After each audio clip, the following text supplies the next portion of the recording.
Oren is a senior fellow at the Manhattan Institute, where he focuses on energy, the environment, and anti-poverty policy.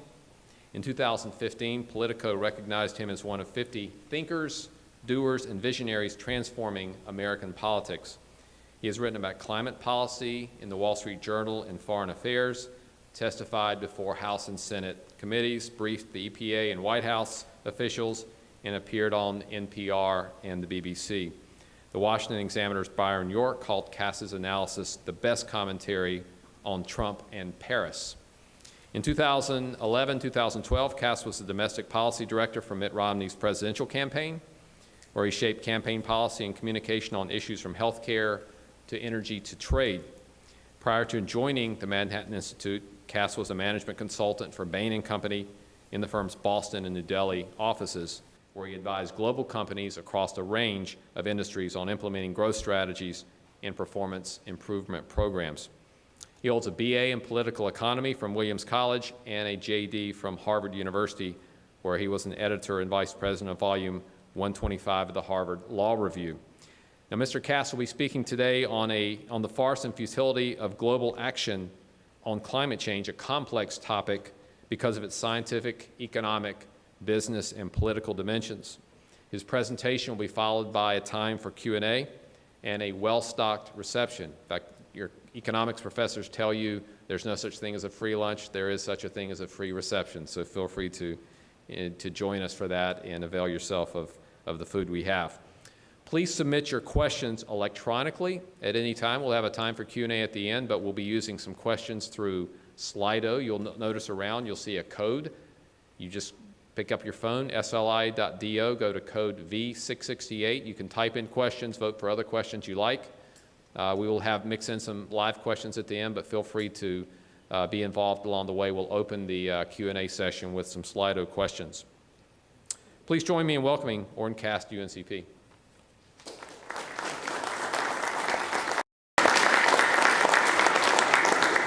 All right. Thank you, John. Thank you, everyone, for coming and for the chance to be here. I'm wary of Slido. It means you can do anything else on your phone throughout the talk as well. Hopefully, some of you can see the questions. Here to talk about climate change, like John said, it's a very complex issue. And I think one of the things that makes it so complex is that there are actually a lot of different debates going on. There's kind of the shouting, talking heads debate between climate change is real and it's not. That's not a real debate. Even if you look in the Trump administration and Scott Pruitt, Rex Tillerson, they will tell you climate change is real too. There's an interesting scientific debate about the nature of climate change that's happening. We know climate change is occurring, we know humans are causing it, but what is that actually going to mean for everybody over time? What are the social and economic implications? Is it catastrophic?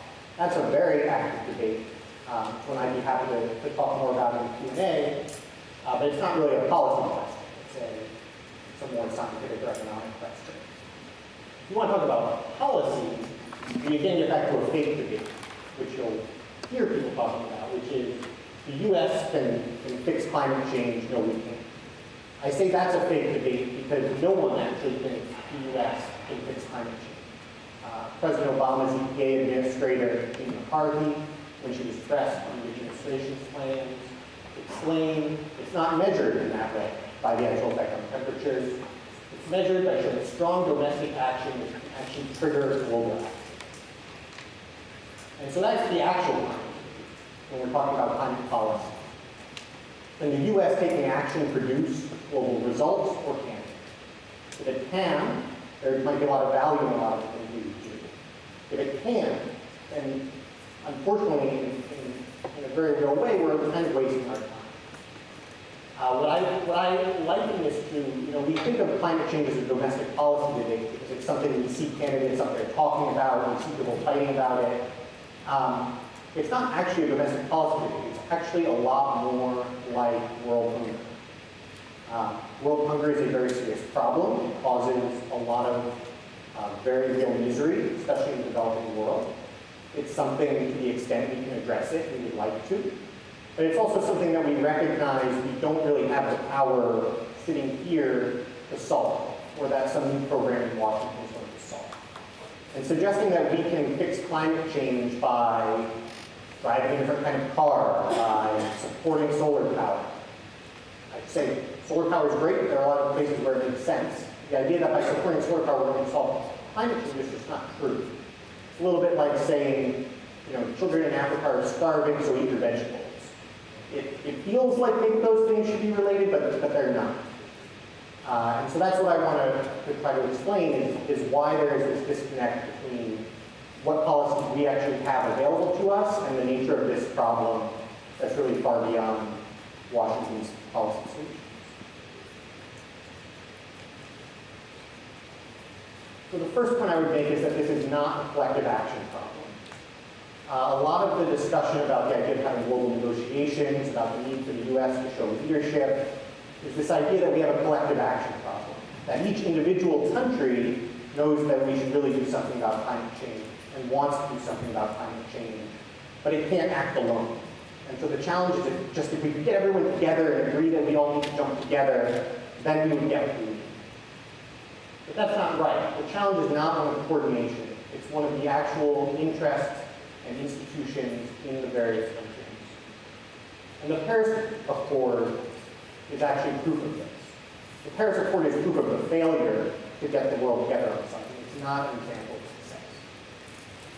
But before proving all of that, we need a few facts. So let's talk baselines and budgets. This is not a very helpful chart, but it's the one that the United Nations puts out, so we'll use it.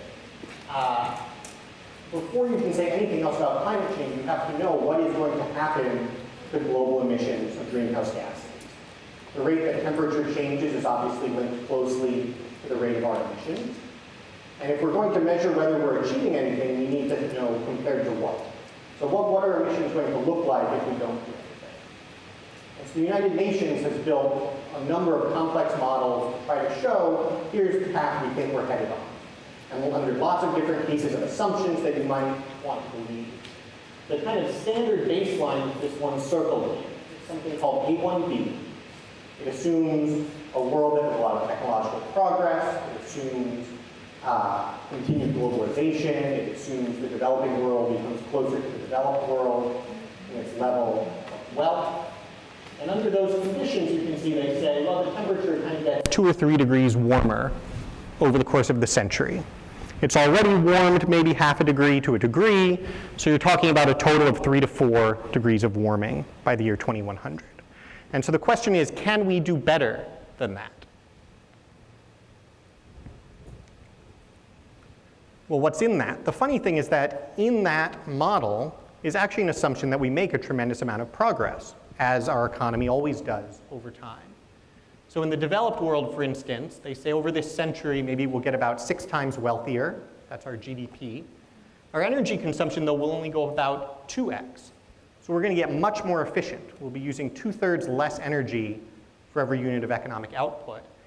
And our CO2 emissions, our carbon dioxide emissions, will actually go down.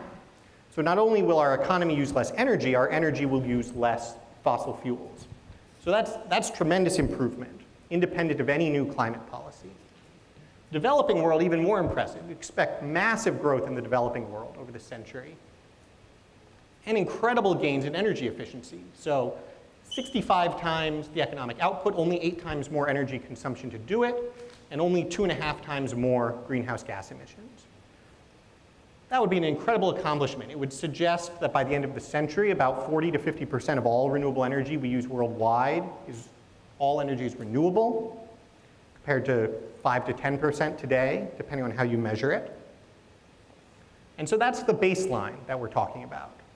The problem with this baseline is that it still leads to a lot of climate change. And the best way to understand how much climate change are we going to get is not to think about emissions every year. It's to think about total emissions that we have ever put into the atmosphere. Because the whole problem with greenhouse gases, that in a sense makes climate change so serious, is that once we put the carbon dioxide into the atmosphere, it doesn't go anywhere for hundreds of years. So the emissions we've already made are there, and unless we invent something really cool, they're going to stay there. Emissions that we make this year versus 10 years from now, it doesn't matter. It's all another unit of emissions, and the total amount that we've put into the atmosphere determines the environmental consequences that we might expect. So scientists have said, look, we think we have a carbon budget of about 1,000 gigatons more carbon dioxide that we can emit into the atmosphere before we get to some really serious problems. Under the A1B scenario, that's about what the developed world, the US, Europe, Japan, emits over the century.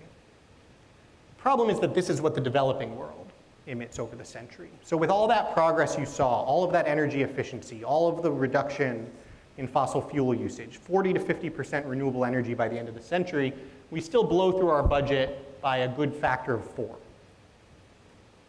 And the part of the world doing that blowing through is the developing world. In other words, you could zero out developed world emissions. We could all go completely green tomorrow. And if the developing world develops this way, we still blow all the way through our budget and have all of those problems people are concerned about. So the problem of solving climate change is the problem of finding a trajectory for the developing world that looks nothing like that. The problem is that we don't know how to do that. And we don't know how to do it for 3 reasons, all connected to the fact that energy is incredibly hard. And in particular, generating electricity, which is the lifeblood of our economy, happens to be one of the hardest things to do. We take for granted how well electricity works. Electricity is essentially the only commodity that has to be produced at the exact moment it's used. Every time you turn on a light, new electricity has to be generated essentially at that moment in a power plant somewhere. And the grid that we have built to do that, the American Engineering Society recognized as the most impressive engineering accomplishment of the 20th century. Now, by contrast, the developing world, to the extent they even have access to electricity, use a tiny fraction of what we do today. And so the story of their economic development and growth has to be the story of using massively larger amounts of energy, and in particular electricity. And people like to focus on cars and can we switch to electric cars. If you switch to an electric car, but your electricity is still generated by coal, you haven't actually reduced your greenhouse gas emissions at all. You've just gone from oil to coal. And so actually, the fight to get to electric cars doesn't get you where you need to go. It actually makes that much harder, the demands that we're going to have on the electricity grid. So 3 challenges for electricity that the developing world needs to solve if it's going to grow. One is base load. You just need a lot of power plants generating a lot of power. One is scale. You need to get to a very high level, very quickly. And one is cost and complexity. It's just hard to do. Oops, I was told not to push that button. So let's look at scale. This is the forecast in that A1B scenario, business as usual, for what we would expect to see the developing world use in terms of electricity. In 2010, about 11 trillion watt hours or terawatt hours of electricity every year. Now, by contrast, in the US, we use about 4. So just the US was using as much as the entire developing world back in 1990. Now the developing world uses 2 or 3 times as much. By the time you get to 2050, it needs to be using about 15 to 20 times as much. So what you're talking is about 84%, 80 to 90% of the capacity that the developing world is going to need in the next few decades doesn't exist yet. Why is that so important? It's important because when we think about building renewable energy here, solar or wind, we're adding 1 or 2% to our stable base of capacity that already exists.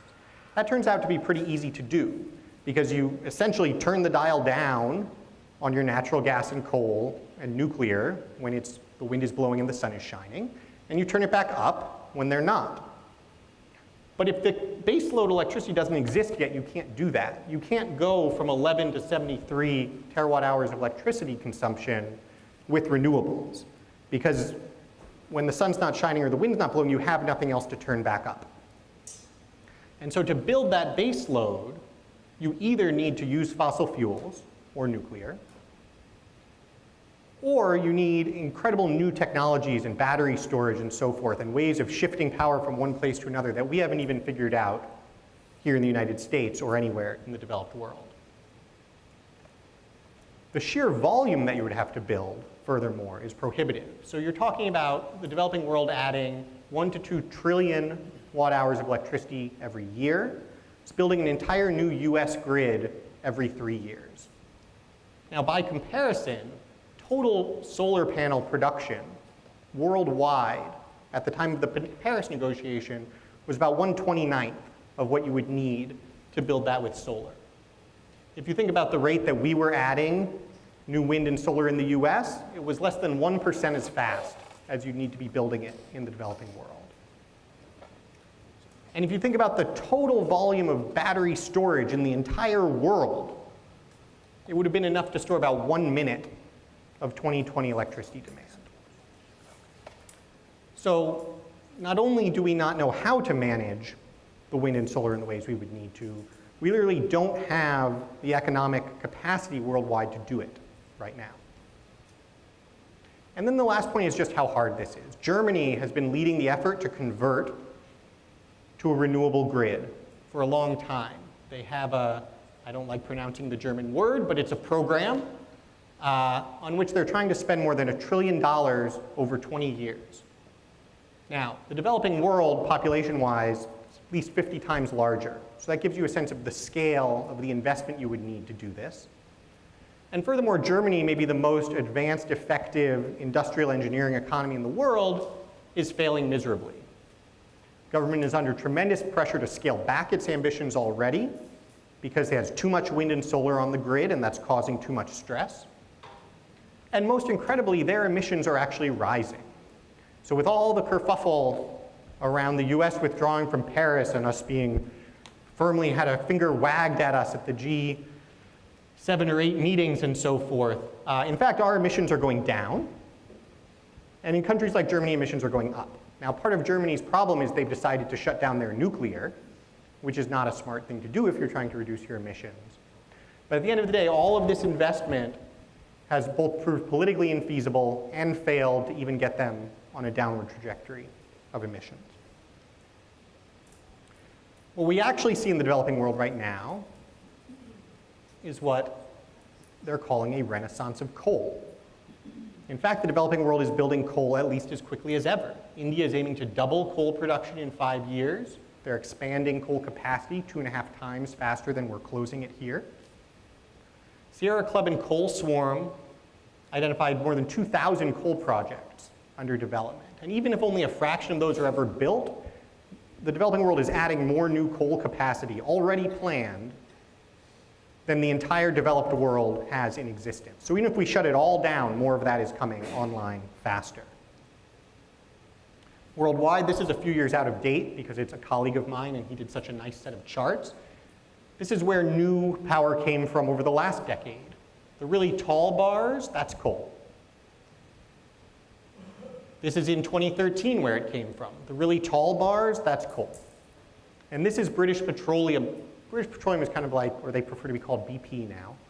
BP puts out an analysis of energy trends that's kind of a Bible for a lot of energy analysts. This is where they see things going.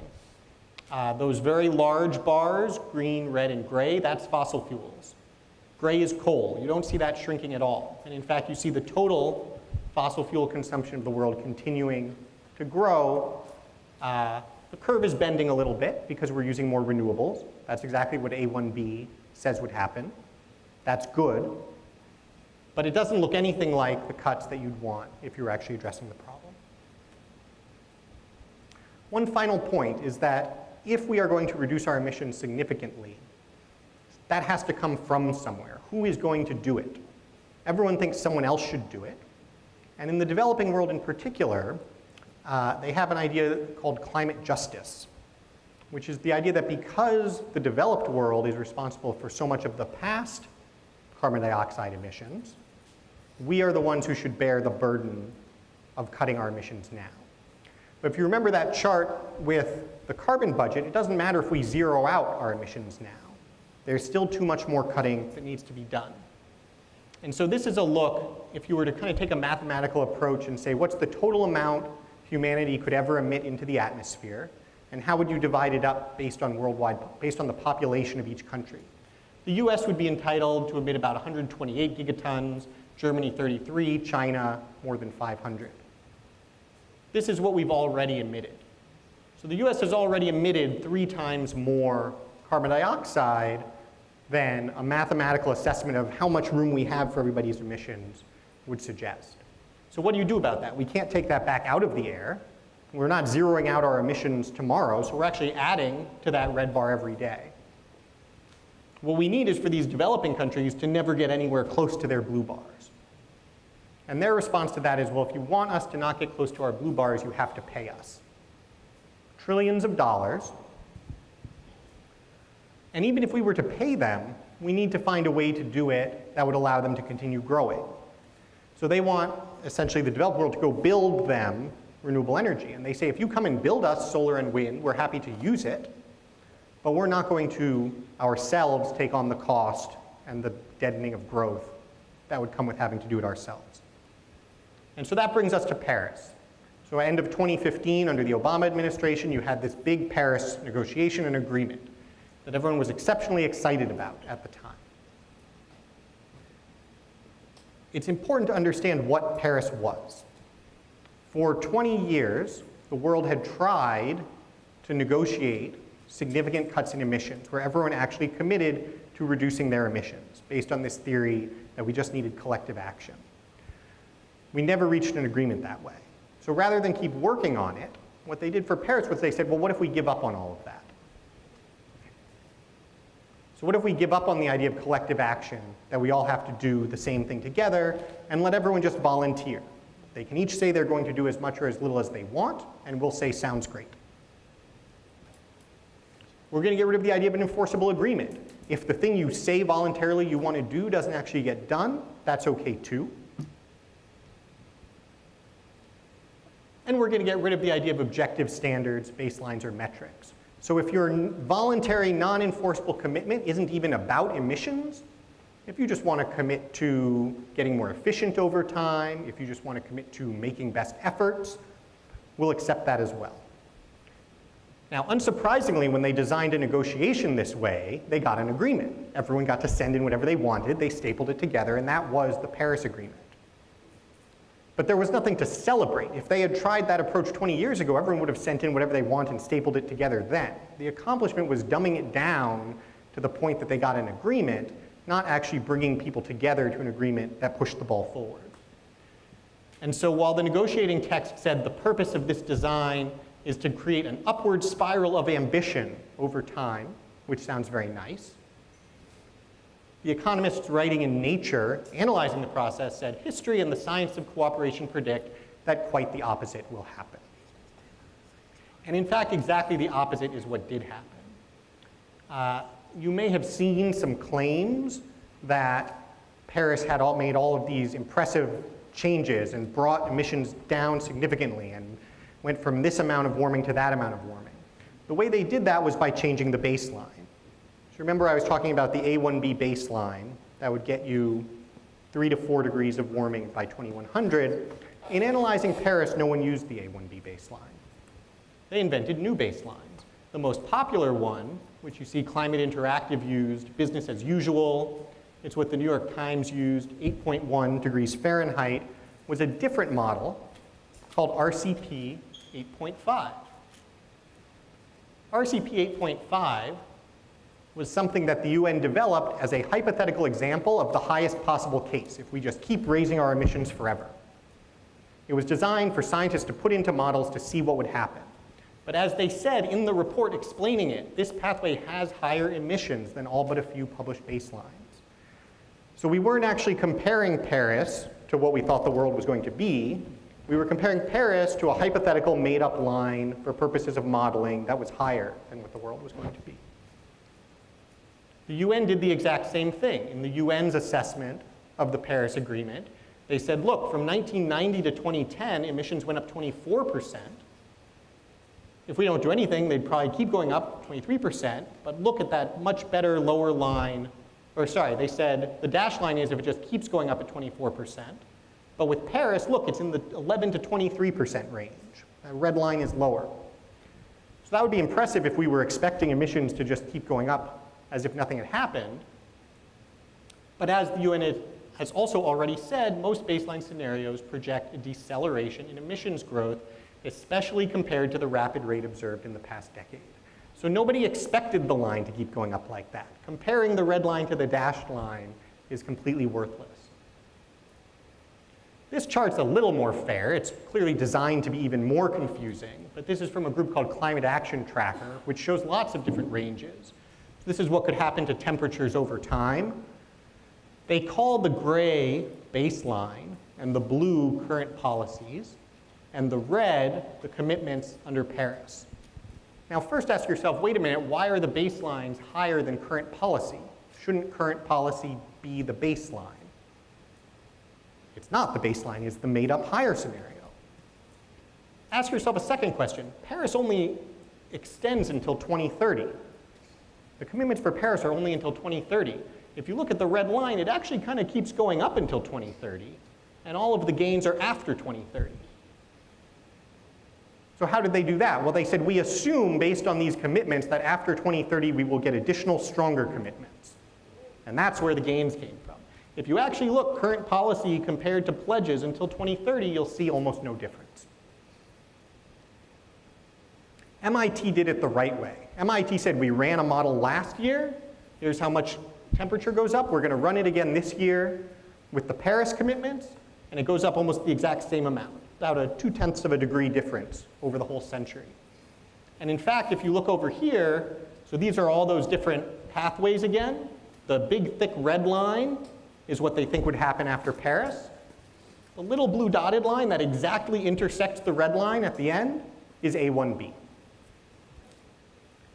So again, what people committed to in Paris was to do exactly what the baseline assumption before Paris had been that people would do. This is just my way of summarizing them all. There's the current policy range, the baselines with the commitments. It's just all in the exact same range. And that, by the way, is exactly what you should expect to happen when you have an entirely voluntary process where everyone just mails in whatever they want and you staple it together.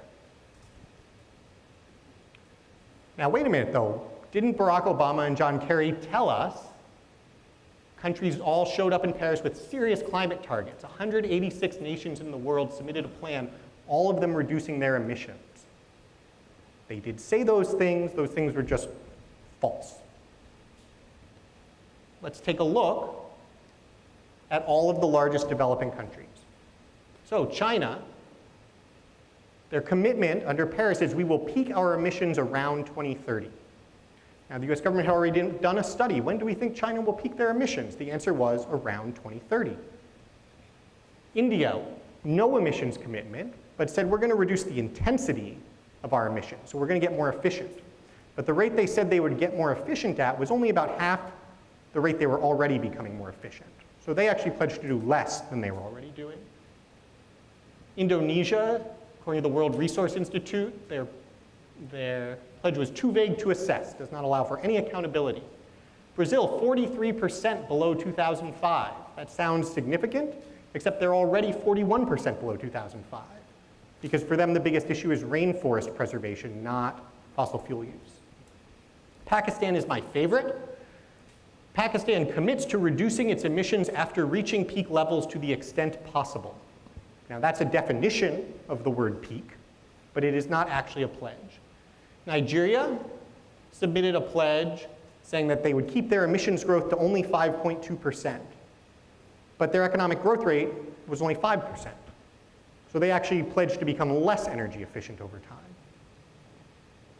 Bangladesh said, well, if we don't do anything, we think our emissions are going to grow 261%.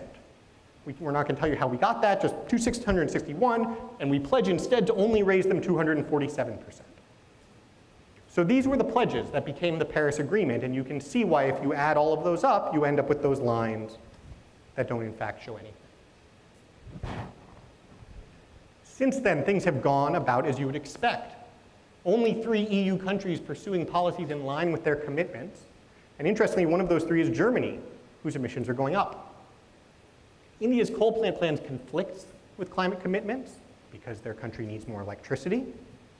And my personal favorite, China-India to reach climate goals years early as US likely to fall far short. Now this is a critical point, and this explains why it made sense to withdraw from Paris. All those other countries thought Paris was a joke. You know who didn't think Paris was a joke? Barack Obama.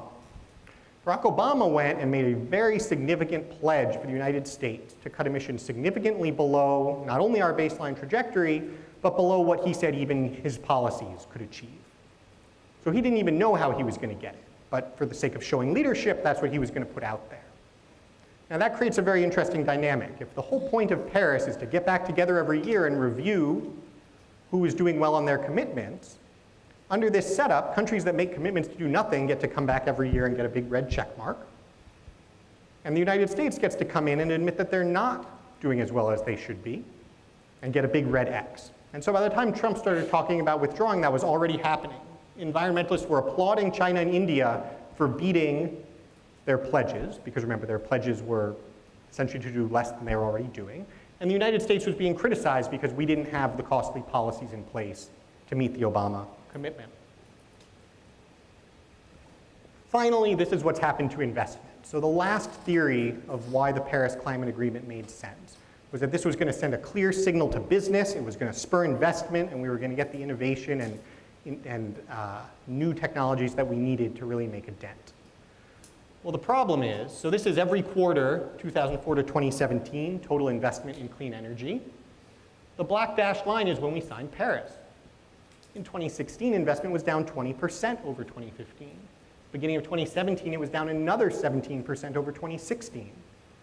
And in fact, if you look back, trailing 12 months, the most recent 12 months has been the lowest level of clean energy investment since all the way back in 2010. Because politicians might appreciate the applause, but business people understand what the agreement actually was. And it was an agreement to do nothing because developing countries understand that if they're going to develop their economies as quickly as they can't afford to pledge to do anything. Last point I'll make is that the reaction to Donald Trump's decision to withdraw was very interesting. Todd Stern, who was the lead US negotiator, the day after Paris was signed, gave a talk at Brookings where he specifically emphasized that the process was designed as a ratchet. Now, a ratchet only turns one way, as you know. So the commitments have to become firmer and more aggressive over time. As he said, every time, every country has to either revise upward or reconfirm. Writing an op-ed telling Trump to stay in Paris, he made the opposite argument. He said, actually, you might as well stay in because it doesn't matter. Paris means so little that you can actually you can lower your commitment if you want. Countries can adjust their emissions targets downward. And my best part is, I know because I helped negotiate that flexibility. Well, thank goodness. MSNBC host Chris Hayes, this has been hailed as a tremendous victory when it was signed. Nothing like it has ever been done before. On the day Trump announced he was withdrawing, the agreement quite literally imposes nothing, all caps, 3 exclamation points. So what the Paris process should really focus us on asking, I think, about the prospects for climate action are 3 questions. First of all, why did we abandon a framework that would actually require everybody to commit to something? The only answer I can think of is because we cared an awful lot more about getting an agreement than we did about actually making progress on emissions. Second question, why applaud the lame commitments as significant? If the point of the process was at least to put everyone on the record and shame people who weren't doing enough, shouldn't we have been criticizing the countries who came with such lame commitments instead of applauding them and celebrating them? Again, the only answer I can think of is that we cared less about forcing them into different action than we did about a political accomplishment. And then finally, why defend it on the basis of its uselessness? Why turn around and say, no, let's just stay in because it doesn't do anything anyway? It shows a certain passion for climate change as an excuse for a debating society as opposed to climate change as the most critical problem facing the world. And that is what I have to say about climate change. I would be happy to take your questions.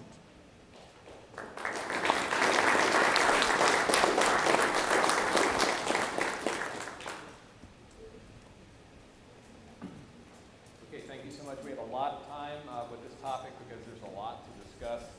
I could take up the rest of the time myself. So I'll call one out and then we'll open it up to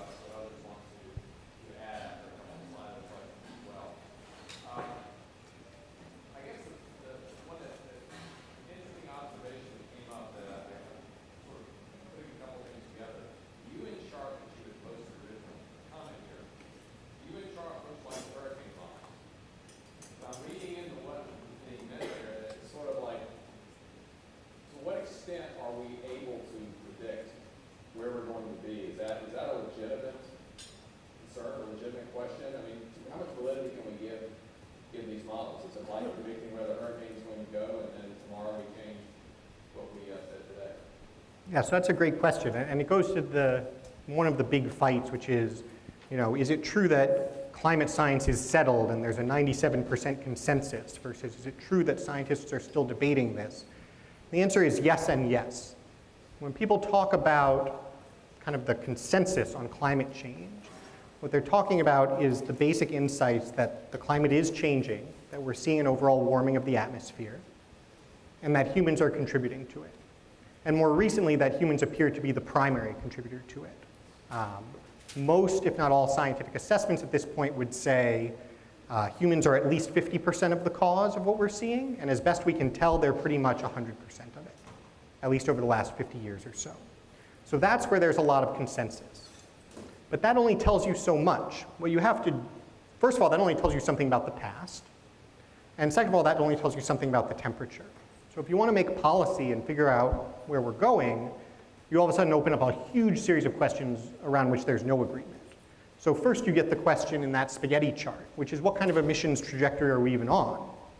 Are we going to continue rapidly increasing our fossil fuel usage? Are we going to be reducing it soon? That's an economic question. Economists argue about it. You have to make assumptions about economic growth, about technological development. And so that spaghetti chart kind of showed you the full range of models that they've created. And everyone's very upfront. Look, if you make this set of assumptions, you're on this line. If you make a different set of assumptions, you're on a different line. And all you can do is over time look and check and see how are the assumptions holding up. The A1B model was kind of here's our best guess of what we think things actually look like. And so far it's been pretty much the line that we're on. Certainly if tomorrow somebody invented, if they found some rock in the ground that was just like coal and you could burn it in a coal plant, but it emitted no fossil fuel, or excuse me, it emitted no carbon dioxide, then obviously that line would look very different very quickly. But then even if you know here's how much emissions is going to happen, the question is, well, how much warming are those emissions going to cause? And there's a huge range. So the range of estimates that scientists have for what's called climate sensitivity is about a factor of 3. So the question is, if you double how much carbon dioxide is in the atmosphere, how much does the temperature increase? The answer, as best they can tell, is somewhere between 1.5 degrees Celsius and 4.5 degrees Celsius. Now, obviously that's a huge range. And significantly, we've made no progress narrowing it. So 20 years ago, the answer would have been somewhere between 1.5 and 4.5. That's still the answer. There are some people who say, actually, most of the more recent studies suggest it's to the lower end of that. Other people say, no, but for these reasons, the high end is still credible. But that leaves you with huge range in what it could be. The 3 to 4 degree Celsius increase that I described is sort of the assumption of, here's our best guess of emissions, and here's our best guess of kind of the middle range of that. And then the last thing I'll just say is, even that then just leads you into the question of, so what? Let's say I could tell you it will be 3.231 degrees Celsius warmer in the year 2094. Okay, what does that actually mean for storm strength, for sea level rise, for ecosystems? All of those are questions around which there's huge debate. And then if I could tell you exactly what it meant for that, well, what does it mean? What does that mean for us? How well are we going to be equipped to cope with stronger storms? How well are we going to be able to adapt to a rising sea level? What is the actual effect on our economic output, on our societal stability? What is that going to be? And then you're not only past the science, you're really past the economics into much more sociological questions about how well humanity copes with these kinds of changes on these time frames. We drifted into an area that was really related about Drifted is harsh. Marched. Marched in, yeah. I'll go with that. And that is, if the Earth gets warmer, is that really a bad thing to some extent? Because historically the Earth has been warmer than it is today, cooler, and if it's warmer, we can grow more things. Is there a perfect temperature, average temperature that we want to reach, and is it possible that a little bit of warmth is not a bad thing? So I think there are kind of two different questions there. And people who really minimize the concern around climate change will say, well, temperature has been different in the past. What's so special about the temperature between 1600 and 1800 or something?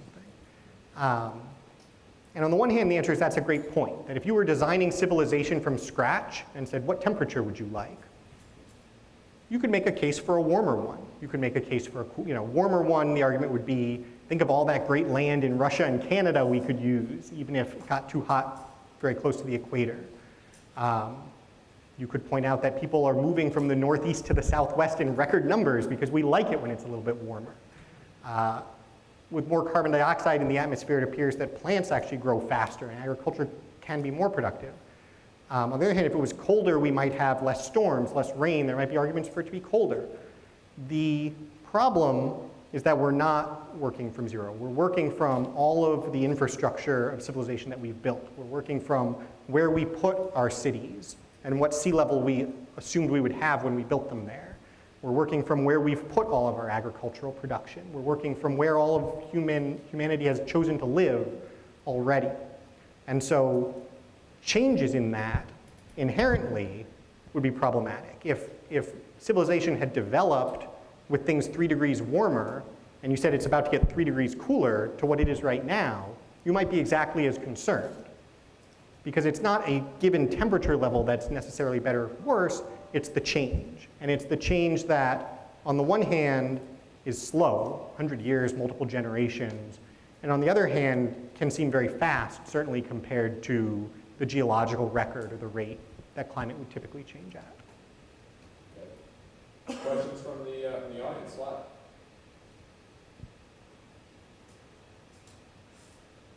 A question about the developing countries and that explosive growth.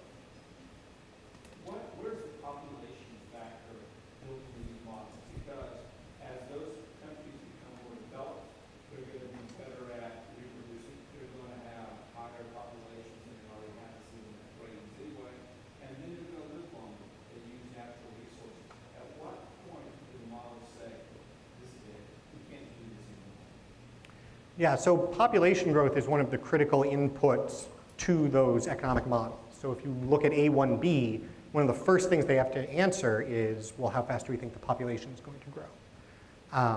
The interesting thing about population is that in general, as countries get richer, population growth slows, right? The most developed countries actually have the lowest fertility rates and the least growth. And so it turns out it's not an exponential curve, it's more a question of how quickly does the developing world become rich enough that its population levels off. And so most models, even independent of climate, this is a huge question. And so World Bank and UN spend a lot of time on this. Most people think it'll kind of, we're above 7 billion now. Most models say we'll level off somewhere around 10 billion around the middle of the century and then even start to decline from there. In terms of what that means for climate change, it's a question of how many people you have using fossil fuels, but the margin there isn't necessarily as significant. In other words, you could say, well, it's going to be 9 billion, it's going to be 11 billion. It doesn't really change the total size of the global economy that much. In terms of the other strains it puts on resources, it's funny because before we had climate change as the crisis we had to worry about, we had the population bomb. In the 1960s and 70s, there was this concern that population growth was going to wildly outrun our resources. And what we found is that that doesn't happen at all. That the rate at which we can increase agricultural productivity, the rate at which we urbanize and allow for denser living is much, much faster than the rate at which population grows. And so there are still some folks out there who are saying, no, we were right in the 60s and 70s, it's just taken a little longer, and now we're about to hit that point. I think that argument is fairly discredited at this point, and most people feel like, climate change issue aside, we know how to, in a world of growing economies, support the population that we're headed for. And so then the question becomes, can you just tack climate change onto that? Can you say, and climate change will be part of that challenge, but we know how to deal with that too?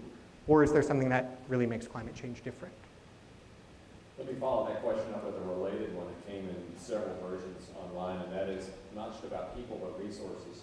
Are we facing a situation where resources, coal, oil, that's all going to deplete anyway, and at some point it might make sense to go ahead and move away from that? Or is that just, I guess, kind of a wide scale, and that's not really an issue we should be concerned about depletion of resources?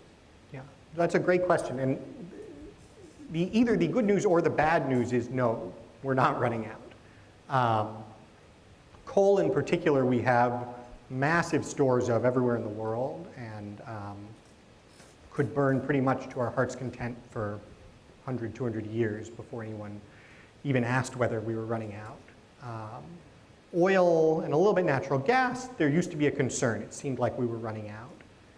But what has happened actually over the last decade or so with fracking in the United States is we've actually discovered new ways to produce a lot of oil and natural gas very cheaply. And so all of the old forecasts for what was called peak oil, that it looked like we were coming to the top of how much we could produce, are gone. Just within these new developments in the US, we're seeing essentially more access to more resources than we can produce. And that's before anyone else in the world even figures out how to use that kind of technology. So if that was your plan to stop climate change, it's very bad news. Climate change aside, it's fantastic news. It's fantastic news for the US economically as we become not only self-sufficient, but an exporter on a pretty large scale.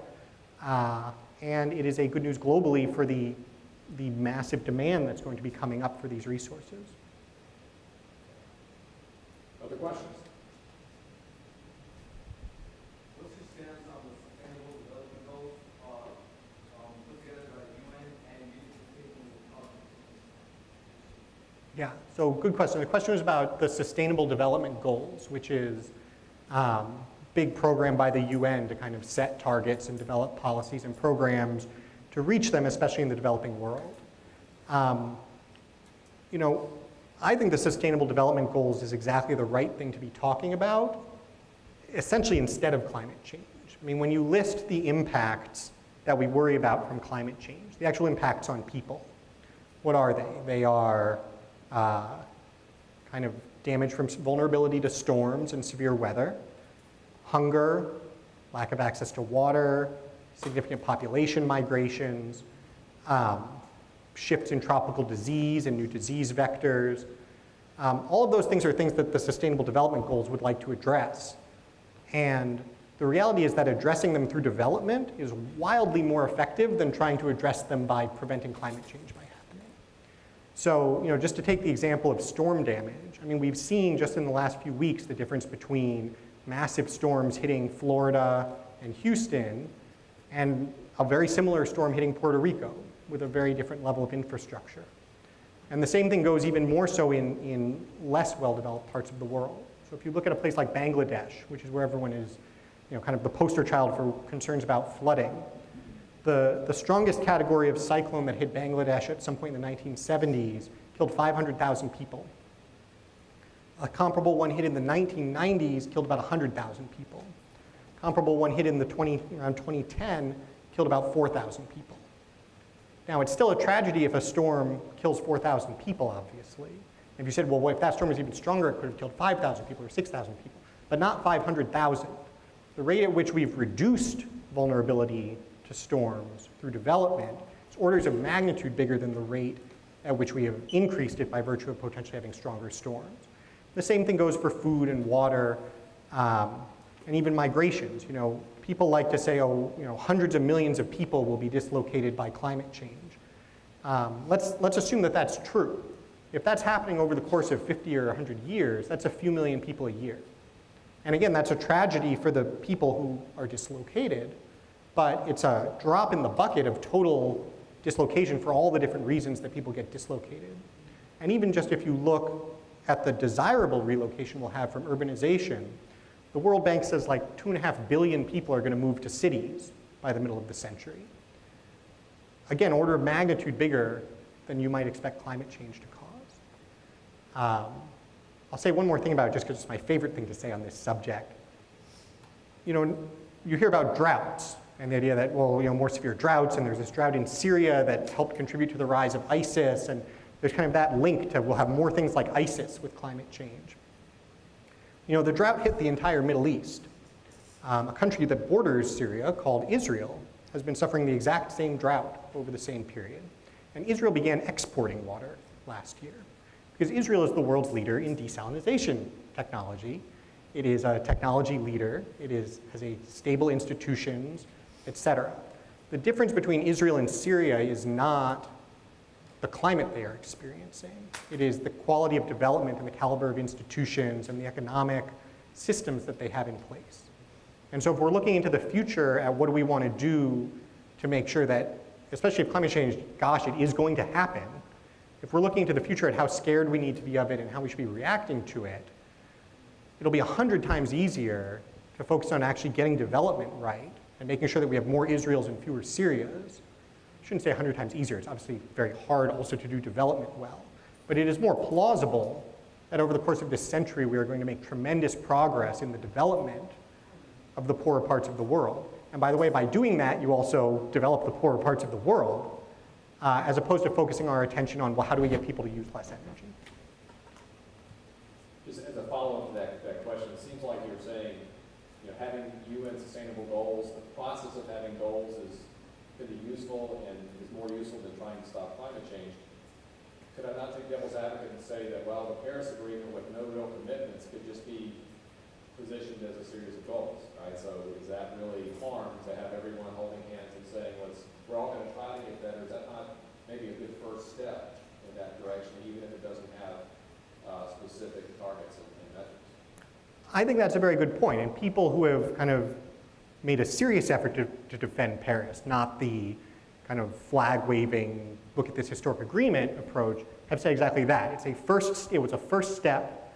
It was a way of at least getting the ball rolling, getting people talking about it, and so forth.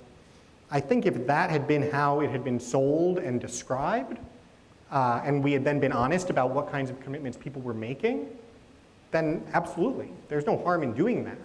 The harm is in the rank dishonesty around what was going on and the nature of the commitments. It would be as if we'd kind of had a sustainable development conference and asked everyone to come and bring the description of the challenges in their country, and a bunch of horribly struggling countries with terrible human rights records had just showed up with these like posters of happy people in a prosperous city and said like, we don't think we need to do anything, and everyone said like, that's awesome, see you next year. Right? I think not only is that not helpful, I think it's counterproductive. And so I think it's good to be talking honestly about the challenges of climate change and how to address them and asking countries what they can do, as long as we are realistic about the constraints they're facing and the nature of the commitments and action that people are or are not considering. Well, let me toss one more follow-up. It just seems that sort of a quick and dirty analysis of the pro and con on the Paris Accord, those who favored it said it is just an effort for people to get together, set goals, and try to move in the right direction. The opposition says, no, there's really a political underpinnings. It's about transition of wealth and all of that. Is one of these true? Is there validity in both arguments? I think there is validity in both arguments if, as you described the defense of Paris as just a way to get people together, as opposed to a historic groundbreaking agreement that, after years of trying, we finally did it. And I'm trying to remember what the exact quote from Obama was, but that, we finally, this was our last chance to save the planet and we came through, this kind of stuff. The other point that you raised that's important, though, is this idea of climate finance. That even with the voluntary, everyone sends something in, we staple it together, the last page that had to be stapled to that was a commitment by developed countries to send $100 billion a year to developing countries. Now, it's an interesting question. On the one hand, what would have happened if developed countries just said, like, not going to happen, like, walk away if you want, but we're not going to do it. But the actual, that they spent 2 weeks in Paris and they missed the last deadline, like, what were they actually talking about if it was all voluntary? That's what they were talking about. It was who's going to pay who. And they essentially agreed not to agree and committed to $100 billion without defining who it would come from, without specifying whether existing development aid can kind of count. And so now after the fact, you already have these recriminations in developing countries saying you're not coming through with the money you committed, and developed countries saying, well, you're not doing any of the things you were supposed to do. So to the extent that a component of this package was, and massive transfers of wealth, I think that casts it in a much less positive light. The flip side of it is very few checks have actually been written because the developed countries appear to be pretty much as unserious as the developing countries in a lot of it. Next question.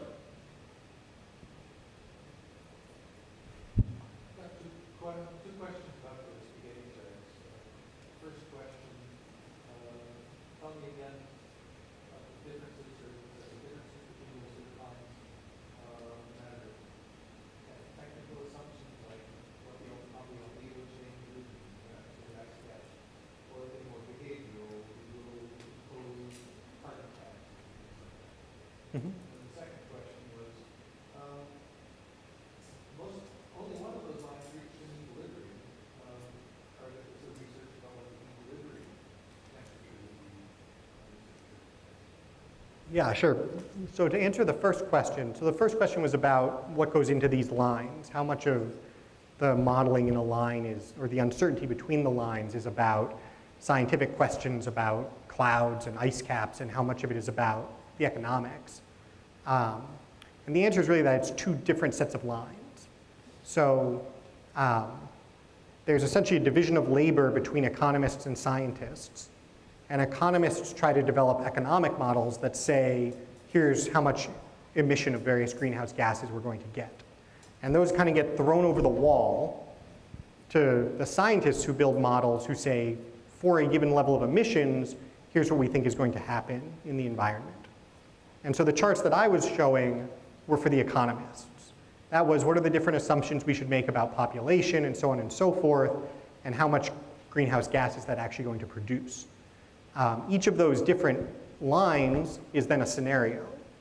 And the scientists take all of those and say, well, if we use your A1B line, here's what comes out. If we use your A1F line, if we use your A2B line, if we use your RCP 8.5, right? Like, you can make up as many lines as you want, and for each of them, we'll tell you what our models say. And so the economic models, I mean, you can look at them in an Excel spreadsheet, right? Here's population growth, here's assumption about economic growth rates, here's assumption about energy efficiency, et cetera. The scientific models are when you get into all the complicated questions. Well, what about clouds? What about reflecting off of ice caps? What about changes in weather patterns? And that's where you kind of have the much more complex scientific debate, and you end up with this huge spread of, even if you tell me exactly what emissions are going to be, this model says you get 1.5 degrees of warming, this model says you get 4.5 degrees of warming. What was the second question?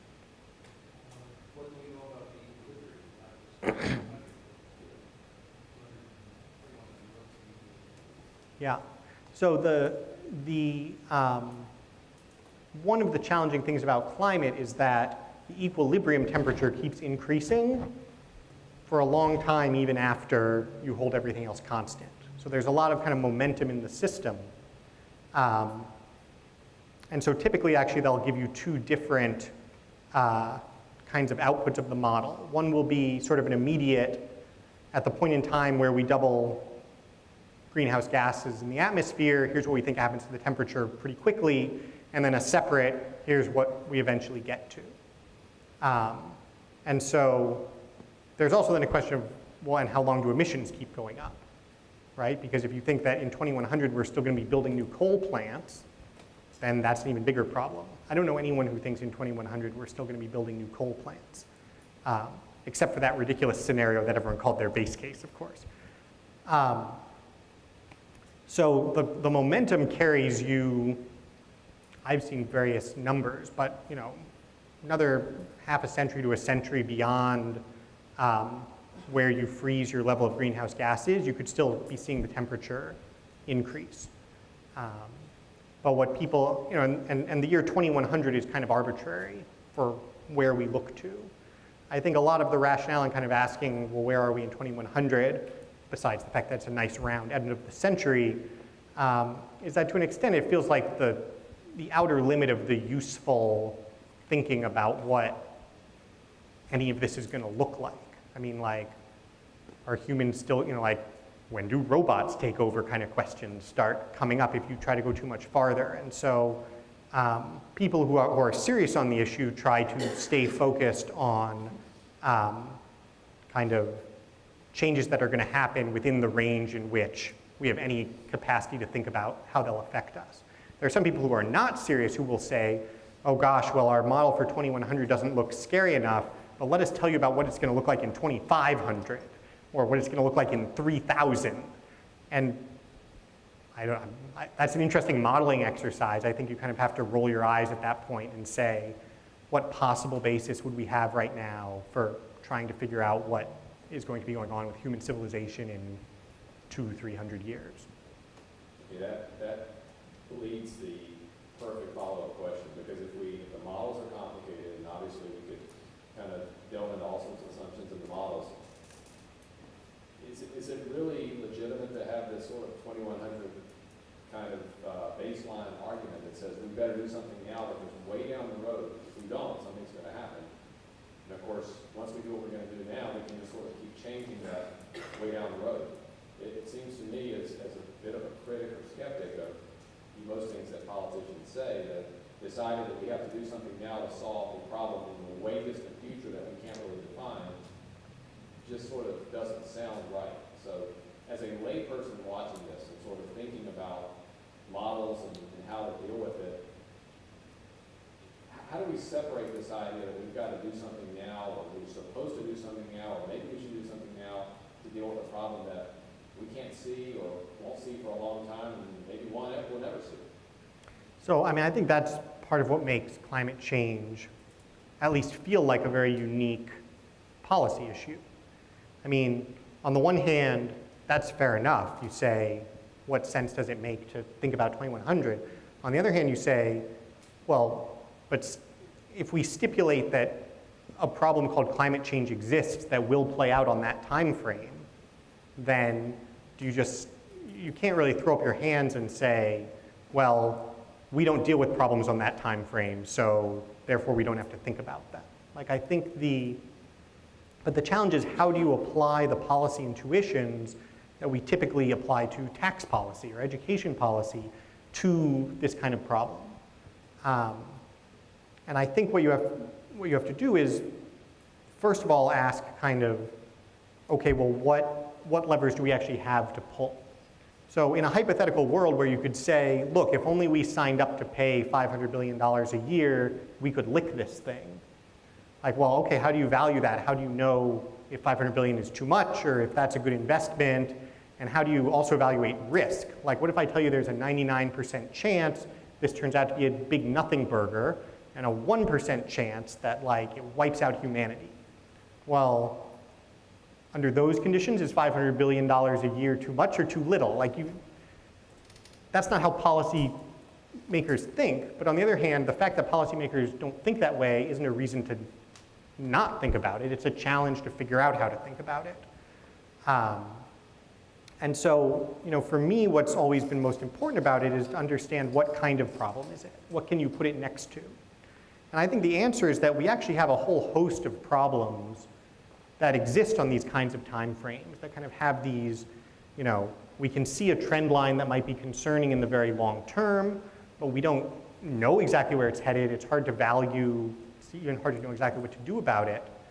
And those are everything from, very technological challenges. I mean, you hear, Silicon Valley types talking about, not just AI, artificial intelligence, making people superfluous, but like taking over and becoming evil. Like, people actually are concerned about that. I mean, there's thoughtful people who worry about that kind of thing on this kind of time frame. Or what's happening with the development of bioengineering and the ability to kind of create superbugs and engineered pandemics. Or, for me, something like, religious extremism and terrorism actually has a lot of these kinds of components. I mean, if you took the current trend line and drew it out, what do the kind of challenges of terrorism striking at civil society look like as weapons get stronger, communications get easier over 50 or 100 years? On my anti-poverty work, I think also a lot about cultural issues and like the structure of the family. Like, if the collapse of the nuclear family continues on this trajectory for the next 50 years, what does society look like in 2080 or 2100? I'll stop giving examples now. The point is that you can look at all those things. You can say, actually, we do look at these kinds of issues, and we do know how we address them. We address them with research. We address them with kind of smart, cost-effective policies that try to make a difference at the margin where we know we can. But we also recognize that like a politician can't get up there and issue their three-point plan to fix it. And it's not a matter of throwing money at it.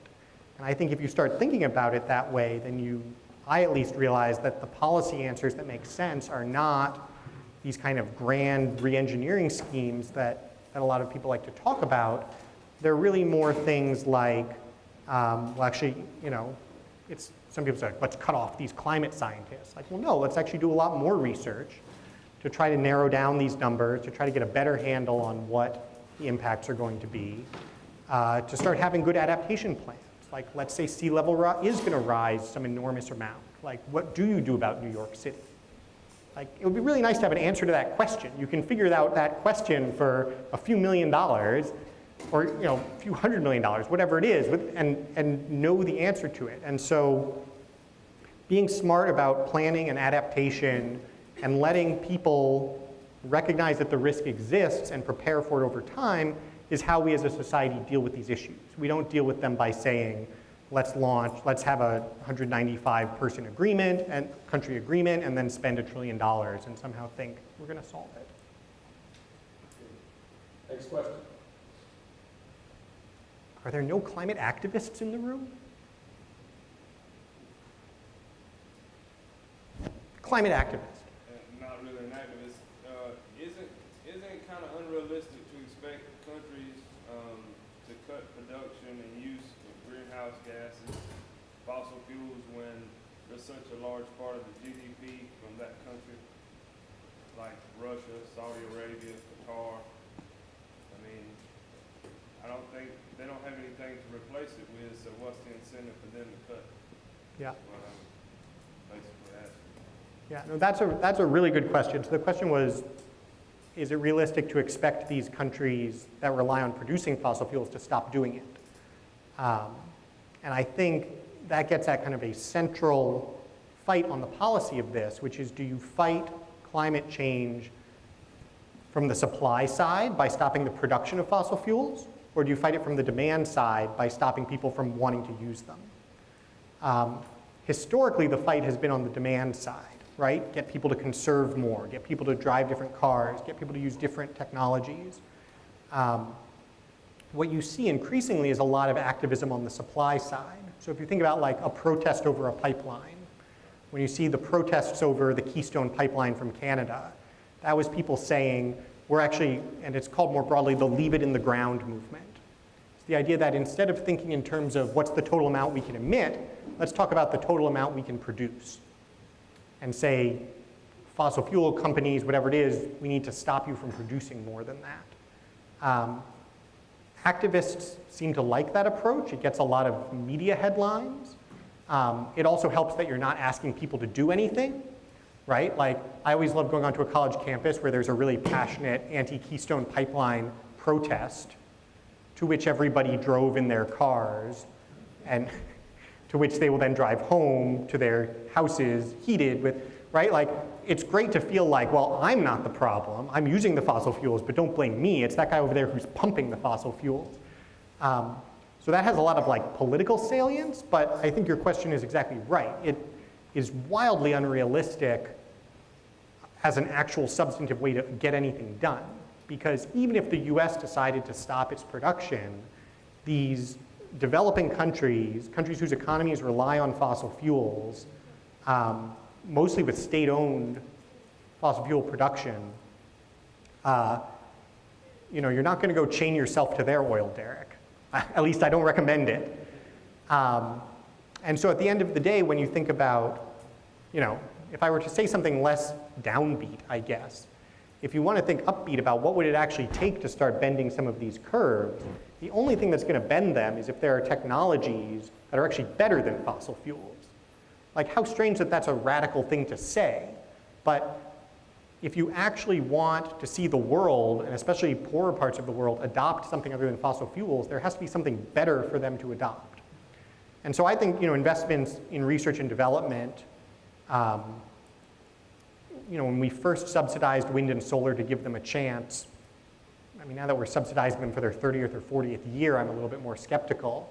But helping to bring new technologies into the market, helping to find things that are cheaper and more effective than fossil fuels, that's the only pathway here. Once those things exist, you better believe the developing world's going to build them. And then it's not going to matter if Russia and Saudi Arabia want to produce oil and gas, because no one's going to want to buy it. But as long as fossil fuels are the cheapest, most reliable, most efficient way to produce energy, particularly those parts of the world that are desperate for as much cheap, reliable, efficient energy as they can get are going to use those fossil fuels. That's a nice segue into what I think will be the final question, and that's just a broad question about the role that business should be playing, private organizations. I guess broadly, can the free market solve this type of problem? And if we're trying to address the adverse effects of climate, is it better to have government involved or free market or both, or some combination? And what should just the average business be doing about climate change? You hear a lot of companies taking stands and doing this and doing that. How much of that is valuable? How much of it is maybe sort of coaxing their customers? What's the role of the private sector in all of this? Yeah, sure. So I'm very skeptical of private sector action on climate change. I mean, just in practice, I think it tends to be heavily PR related. As a business executive thinking about your strategy, people try to say, well, we have to take climate change into account because of the way it's going to affect our business. I mean, realistically, on any plausible timeline, climate change is not going to affect business. No business's valuation includes a discounted cash flow with a value in the 2100 column. That's exaggeration. If you've got a value in your 2040 column on your discounted cash flow analysis, you're probably doing something wrong. Now, what they'll say is, but we have to take this into account because policies are going to be created that are going to drive up the cost of fossil fuels, so we'd better be ready for that. The problem is that that's entirely circular. If businesses go out there and say, we want climate action, now we must prepare for the climate action that we've just demanded, again, maybe it's a way to sell more, whatever you're trying to sell. But if I were a business, I would say that goes in your marketing budget, not your product development budget, not your facilities budget. When businesses think about how they can play a role, or when business people think about how they can play a role, I think the answer is on the innovation side. Again, I think it comes back to this question of what are we doing to create technologies that are cheaper than fossil fuels? Businesses say, well, we're going to start adopting these more expensive technologies. I don't think that does anyone any favors. We've now created massive industries, and it's very fashionable to go out of business school and start some green company that produces something that's wildly more expensive than the alternative, but people buy because it feels good. That's the opposite of what we should be trying to do. We should be trying to actually develop products that are better than fossil fuels. And so for people who want to actually engage this, and that is going to have to come out of the private sector. I mean, I think basic R&D and universities have a role, but for people who want to make a difference on climate change in the business world, the answer is, what business are you trying to build that actually makes money for you and provides value to somebody by reducing their greenhouse gas emissions? And those exist, right? I mean, already there are all sorts of energy efficiency companies, types of energy efficiency that are fantastic. That's a real economic value creating opportunity for business to saying that's good for the economy and good for the environment. Working on much more speculative stuff on battery storage, on new solar and wind technologies, anything that's actually trying to create a competitive product that is better than fossil fuels or reduces the demand for fossil fuels, you're making a difference on climate change. If your plan is sexy marketing or a request for a government subsidy to make your product effective, you're not doing anything for climate change. Well, I've got to follow that up with one quick one. Is Elon Musk and Tesla helping the problem by getting tons of government subsidies and producing battery-operated cars for high-income consumers, or are they actually part of the problem, or either? Can I pick both? I mean, Elon Musk is such an interesting case because on the one hand, he is a subsidy farmer. I mean, literally, the product that he makes and delivers to his shareholders is government subsidies. Just like Facebook isn't providing you with a social network, Facebook is selling your eyeballs to advertisers. Elon Musk is not making money selling cars. Elon Musk is making money selling the government the sale of the car in return for a subsidy. And even then, he's not actually making money. But his business is entirely based on that at this point. On the flip side, I think as an industrialist and a technology innovator, he has pushed the envelope significantly in a lot of areas. And I don't think you can blame him for cashing the checks that the government has said it's willing to write. So I wouldn't hold Elon Musk responsible. What I would say is, if you have bad public policy like we have right now, you are going to get a lot of Elon Musks. And it's not quite what we want. What we want is subsidy programs that phase out. We want a subsidy program that says when you have something new and innovative, you are eligible for 10 years of subsidy. It starts at the full amount, and by year 10, it's down to 0. So don't start scaling up manufacturing or bring some product if you don't think it's going to be plausible within 10 years. If it is, we recognize the social value, and we're going to put some money behind it. But this isn't just some endless spigot that then when you decide that, I mean, now you've got California trying to pass an even bigger subsidy because the federal, I mean, if you build a culture in which collecting subsidies is a way to earn a living, you will promote very bad business practices. And so I think while there's a role for subsidies and support for innovation, it has to be done smartly and not in a culture that creates an expectation of endless subsidies. Great. With that, thank you again. Thank you guys very much.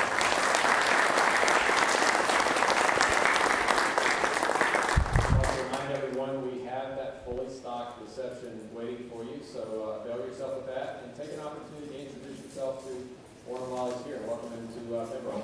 Thank you again.